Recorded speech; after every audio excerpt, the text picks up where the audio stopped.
अगर जातिवाद के कारण जूता मारना और सुसाइड करना ही है तो हमें कहता है कि हमें लड़ाई सिर्फ पढ़ाई से नहीं, अब सड़कों पे भी लड़नी पड़ेगी और विरोध प्रदर्शन करना पड़ेगा।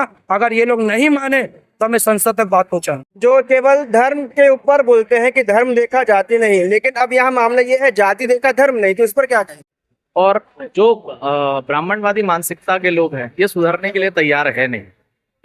इनके समय के साथ साथ जो ब्राह्मणवादी मानसिकता है वो निकल के बाहर आ रही है। तो जातिवादी मानसिकता के लोग आज उस नृत्य को फिर से उजागर कर रहे हैं, क्योंकि वो इस तरह से करके संविधान का हनन कर रहे हैं और संविधान विरोधी नृत्य कर रहे हैं। जिंदा है, जिस दिन अगर ये बोले कि हम हिंदू राष्ट्र घोषित कर देंगे, उस दिन आपको बता दूं 1818 की क्रांति भी पीछे कम पड़ जाएगी, क्योंकि 1818 की क्रांति करने वाले हमारे ही पूर्वज है। और जो आपने सुना होगा, जो है इस देश की जातिवादी लोगों के इशारों पर नाचने वाली सरकार है। जय हिंद। आप देख रहे हैं भिलाई का सच। मैं खड़ा हूँ सुपेला घड़ी चौक में। मेरे पीछे एक भीड़ देख रहे होंगे, भीम आर्मी के लोग हैं और इनके हाथ में झंडा है, हाथ में बैनर है, बाबा साहब की फोटो है और उस बैनर झंडे में ये लिखा हुआ है कि भारत सरकार होश में आओ, बने हो वादियों को फांसी दो, अनिल मिश्रा को फांसी दो। इस सब किस मामले को लेकर है आपको मैं आगे विस्तार से बताऊंगा। कुछ दिन पहले सीजीआई पर जो जूता फेंका गया था उस मामले को लेकर, आत्महत्या के मामले को लेकर और 2-3 ऐसे मामले को लेकर जो जातिवाद से जुड़े हुए हैं, जो मनुवादी बाबा साहेब पे जो आपत्तिजनक टिप्पणी करते हैं उस मामले से जुड़े हुए हैं। तो पूरा मामला किस प्रकार है और भीम आर्मी के लोग क्या कह रहे हैं, आप आगे वीडियो में देखिए। आज भीम आर्मी घड़ी चौक पे इकट्ठा हुई है, किस मामले को लेकर हुई है? देखो, आप मीडिया वालों का पहले धन्यवाद करता हूँ मैं। अभी रिसेंटली भारत में 3 घटनाएं सबसे हाईलाइट कि सबसे भारत के मुख्य न्यायाधीश जिनके ऊपर इतने शिक्षित होने, पढ़े लिखे होने के बावजूद भी वो एक दलित वर्ग से आते हैं, ऐसा सोच के मनुवादी विचारधारा के लोग जूता फेंकते। तो पहली घटना। दूसरी घटना ये कि अनिल मिश्रा जो ग्वालियर में बैठ करके बाबा साहब के ऊपर अभद्र टिप्पणी कहता है, जिसकी रोजी रोटी भी बाबा साहब के लिखे संविधान पे चलती है, और आज वो कुत्ता कहता है कि देश का संविधान बाबा साहब ने नहीं है। उसके विरोध में एक कार्यक्रम हो रहा। तीसरी बात ये कि अभी हरियाणा के डर के दलित आईपीएस ऑफिसर, मैं उन्हें दलित नहीं कह रहा था, लेकिन जातिवाद के कारण आज हम अपने भाइयों का पक्ष में खड़े रहेंगे, क्योंकि उन्हें हरियाणा के डर में जातिवाद के कारण उन्हें सुसाइड कर लिया है। सुसाइड नोट में वो साफ साफ पता चलता है कि जातिवाद के कारण, जबकि उनकी मिसेस एक आईएएस ऑफिसर रही है। जब एक पत्नी आईएएस ऑफिसर, पति आईपीएस ऑफिसर होने के बाद भी सुसाइड करना पड़ता है।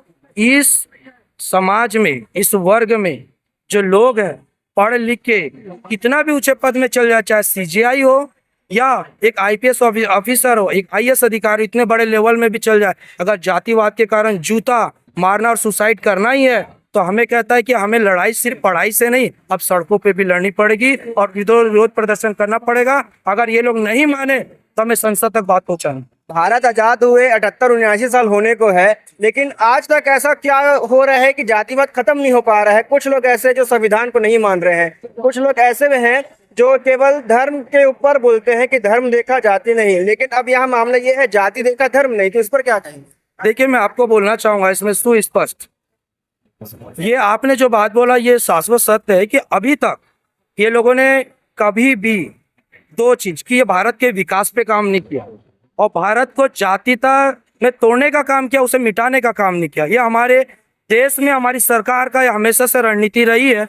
और दूसरी बात, आप एक बात बोल रहे थे कि सरकार जो है कभी धर्म को लाते, कभी जाति को लाते। आपको मैं कह दूं, जनता जिनको चुन के जात भेजती है, अगर वो व्यक्ति मंच में आके कहता है 2014 के बाद हमें आज़ादी मिली है, तो मैं कहता हूँ कि इन लोगों की पढ़ाई किस काम की? अरे मतलब क्या हमारे समय में भाई चंद्रशेखर, भगत सिंह, राजगुरु, क्या इन्होंने क्या देश का बलिदान, देश के लिए बलिदान क्या ऐसे ही दे दिया, या इन्होंने हाईलाइट होने के लिए दिया, फिर आप लोग हाईलाइट होने के लिए बात करते? अरे ये लोग देश के लिए जो बलिदान हुए उन लोगों की भी ये लोग बेइज्जती कर रहे हैं। तो मैं कहता हूँ जब 2014 के बाद देश आजाद हुआ, ऐसे बयान ये लोग देते तो आप सोच सकते हैं कि मनुवादी मानसिकता कितना है कि जातीय व्यवस्था इन लोग आज भी सत्यापित रखना चाहिए। परिचय बताइए। मैं भीम आर्मी जिला दुर्ग राहुल बोल। आपका नाम? निशान कुमार, जिला दुर्ग, पूर्व महासचिव, भीम आर्मी एकता मिशन। तो ये पूरे कांड होने के बाद आप लोग क्या मांग करने के बाद सड़क में?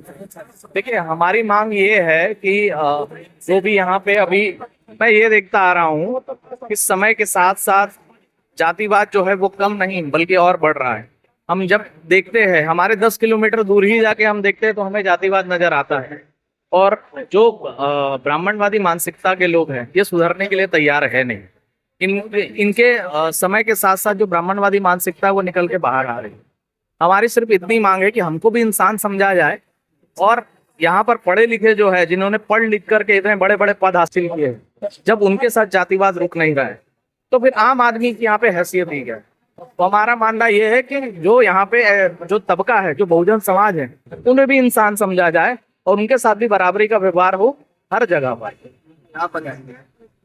देखिए, मैं मीडिया के माध्यम से आज कहना चाहूँगा, आज भी देश जो हजारों और सालों पहले जो दलितों, आदिवासियों के लिए, बहुजन लोगों के साथ जिस जातिवादी मानसिकता के साथ लोग उन पर अत्याचार करते थे, आज कहीं ना कहीं वो जातिवादी मानसिकता के लोग आज उस नृत्य को फिर से उजागर कर रहे हैं, क्योंकि वो इस तरह से करके संविधान का हनन कर रहे हैं और संविधान विरोधी नृत्य कर रहे हैं। क्योंकि आप जानते हैं पहले हमारे बुजुर्गों के साथ क्या किया, दलितों के साथ क्या किया, स्वर्णों ने, ब्राह्मणों ने हमारे पूर्वजों के साथ बहुत अन्याय किया, दमनकारी नीतियों के साथ उनके साथ व्यवहार किया गया। आज वो मानसिकता फिर उजागर हो रहा है। और देखा जाए जैसे हमारे सीजीआई को लेकर उनके ऊपर जूता फेंका गया, जो जूता फेंकने वाला लोग है वो एक मिश्रा लोग है, कहीं ना कहीं मिश्रा लोग है, स्वर्ण लोग होंगे, या अगर नहीं होंगे तो वो लोग मनुवादी विचारधारा के लोग होंगे। तो वो विचारधारा कहीं ना कहीं हमारे संविधान पर, इस भारत देश के संविधान पर हावी हो रहा है, और वे इस विचारधारा के चलते आज लोग सीजीआई के ऊपर जूता फेंकने को बाध्य है। दूसरा केस देखते हैं अनिल मिश्रा वाला, जो ग्वालियर के जो वकील है, उसने भी बाबा साहेब के ऊपर, जो हमारे आदर्श है, करोड़ों लोगों के आदर्श का प्रतीक है, उनके ऊपर गलत बातें कही गई। दूसरा केस देखते हैं, वो भी जातिवादी मानसिकता के तहत देखा जा सकता है। दूसरा हरियाणा के आईपीएस पूरन जी के ऊपर, वो भी दलित समाज थे, और उसने भी अपने सुसाइड नोट में लिखा कि, और उस सुसाइड नोट को देखकर ये पता लगाया जा सकता है कि उनके ऊपर जातिवादी लोगों ने उनके ऊपर हावी हुआ, और वो जातिवादी के कारण प्रताड़ित होकर उसने सुसाइड जैसे कृत्य को किया। तो मैं आज इस मीडिया के माध्यम से कहना चाहता हूँ कि जो लोग हैं, जो विषमवादी लोग हैं, जो जातिवाद के लोग हैं, उनके ऊपर कड़ी कार्रवाई हो और ऐसे लोगों के ऊपर कड़क कानून बनाया जाए, ताकि इस देश में, क्योंकि ये देश धर्मनिरपेक्ष देश है और हमको बाबा साहब का संविधान दिए गए हैं, और संविधान के द्वारा हर एक को समानता के अनुसार रहना है, समानता के साथ भाईचारे में रहना है। लेकिन ये लोग, मनुवादी लोग, जातिवादी विचारधारा के लोग, ये लोगों को ये हजम नहीं है कि हम भाई हिंदू, मुस्लिम, सिख, ईसाई, दलित, हम आपस में मिल कर रहे। तो हम इसका बिल्कुल खंडन करते हैं और इसके ऊपर कड़ी से कड़ी कार्रवाई का मांग करते हैं। भाई ने एक बात कही कि भारत धर्मनिरपेक्ष देश है। अब कुछ लोग हिंदू राष्ट्र की बात करते हैं कि भारत को हिंदू राष्ट्र बनाना चाहिए, लेकिन हिंदुस्तान के अंदर जो लोग हैं वो अब आपस में जातियों को ही नहीं छोड़ पा रहे, तो हिंदू राष्ट्र बनाने में आप कितना समर्थन करें? देखिए, आपके द्वारा बोला गया, लेकिन मैं इसमें नहीं मान कि हिंदू राष्ट्र की जरूरत हमें नहीं है। आपने कभी देखा होगा बगीचे में हर प्रकार के जब फूल होते हैं तब वो बगीचा कहलाता है, और माली उस सबको वैसे ही पिरो के रखता है और वैसे ही जतन करता है कि भारत संविधान राष्ट्र है और हिंदू राष्ट्र ना कभी बनेगा। क्योंकि देखिए, यहाँ हर जाति, हर धर्म के लोग हैं, और हर धर्म के लोग हैं तभी धर्मनिरपेक्ष भारत है। यहाँ सभी प्रकार के लोग हैं और सभी को अपने जीवन जीने और अपने धर्म की प्रचार प्रसार करने का आज़ादी है। तो मैं कभी नहीं कहूँगा कि एक हिंदू राष्ट्र बनेगा। मैं हमेशा लड़ाई, जब लोग हिंदू राष्ट्र की बात करेंगे, हम संविधान राष्ट्र की बात करने के लिए सड़कों पर उतरेंगे। ठीक सर, वो हिंदुस्तानी भी संविधान विरोधी शब्द है। हिंदुस्तान जो है बोलते हैं वो संविधान विरोधी शब्द है।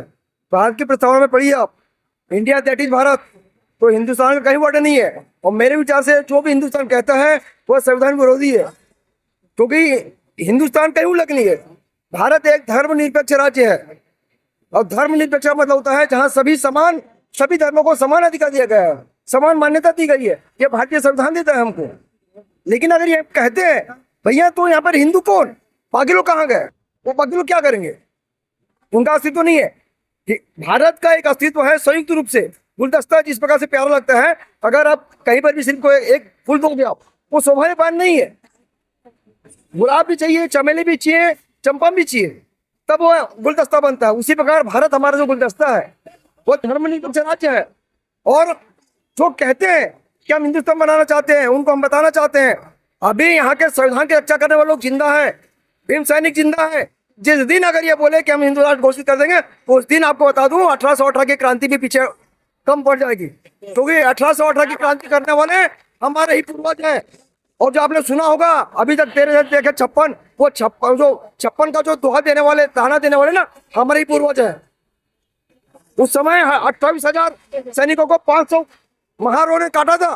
और हम आज भी तैयार हैं, जिस दिन संविधान के ऊपर में कुछ बात आ गई, हम जैसे भीम सैनिक रोड पे खड़े होंगे और उनको गाजर मूली की तरह काटेंगे।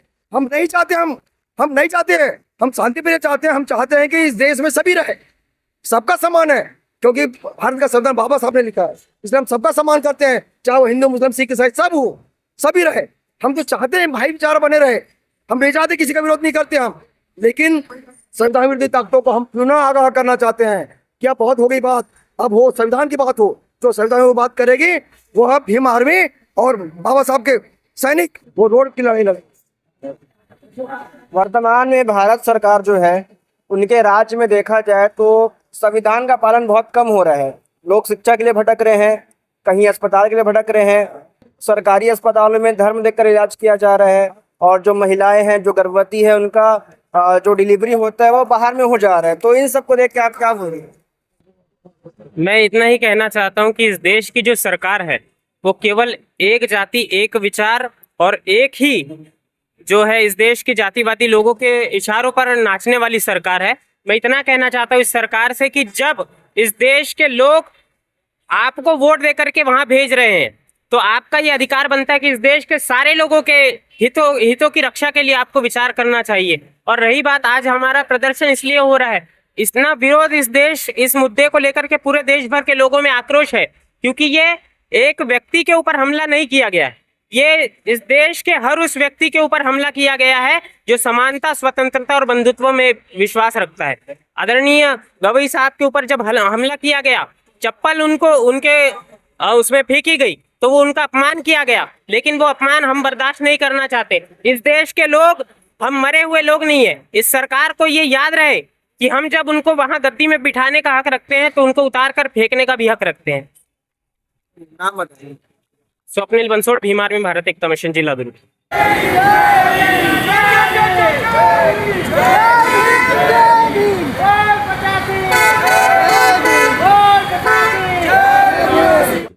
तो अभी आपने देखा कि बाबा साहेब के समर्थक भीम आर्मी के लोगों ने क्या कहा है। जो मनुवादी है वो लगातार दलितों पर, बाबा साहेब पर आपत्तिजनक टिप्पणी करते रहते हैं और ऐसी घटनाओं को अंजाम देते रहते हैं, जैसे दलितों पर जूता फेंकना या फिर सीबीआई का जो मामला हुआ तो वो भी आपने सुना था। तो इन लोगों पर कार्रवाई की मांग की गई है और अनिल मिश्रा पे फांसी की भी मांग की जा रही है। आप लगातार देख रहे होंगे। इस पर और क्या अपडेट आएगी मैं समय समय पर आपको बताते रहूंगा। खबरों के लिए बने रहे हमारे साथ। मैं सुनील चिश्ती, धन्यवाद।